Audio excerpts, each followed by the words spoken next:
You ever close your gate to do chores in peace, and suddenly you're the villain in some HOA Karen's fantasy drama? That's what happened the day I locked my ranch gate, something I've done every day for years, and my neighbor decided it meant I was blocking community access.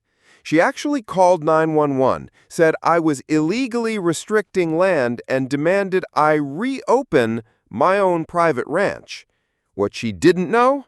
I've got security footage, property records, and a sheriff who knows me by name. Let's just say, by the time the dust settled, Karen was the one locked out. Permanently. Life on a closed ranch. I live on a 20-acre cattle ranch I inherited from my dad. It's quiet, fenced, and sits near the edge of a wealthy suburban development called Birchwood Crossings. They have their HOA, I have my land, my gates, my livestock, and my peace. There's a ranch road that runs along the fence line. It's private, recorded, and has been there for 40-plus years. Sometimes walkers from the neighborhood stroll along the fence line, no problem. But that changed when Karen moved into the house closest to the boundary. Meet HOA Karen, community director with a power problem.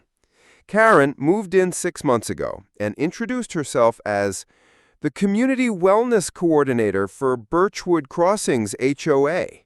She started suggesting things right away.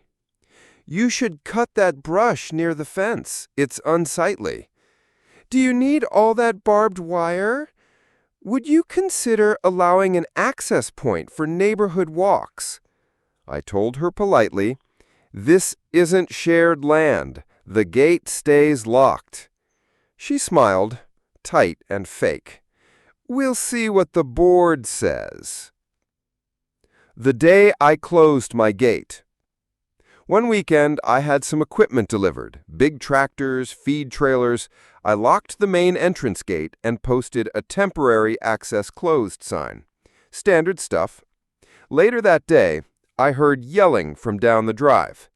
Karen, standing at my gate, phone in hand, waving her arms.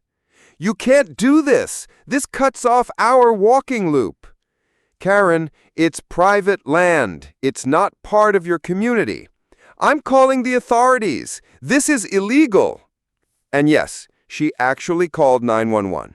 She told dispatch, a man has locked off access to land used by the public. He's acting aggressive. I was inside making coffee when 2 sheriff deputies rolled up. They were calm. They've been out here before. I greeted them at the gate. They said, we got a report about locked property access and possible trespassing. I smiled and handed over my deed, a printed plat map, and a signed letter from the county zoning office confirming my gate is 100% legal and private. They nodded. Karen was still pacing and yelling behind them. One deputy turned to her and said, Ma'am, you have no right to demand access to this land. He's the legal owner. But we've always walked here. He's isolating the community. This is not a public trail. It never was. The hammer comes down.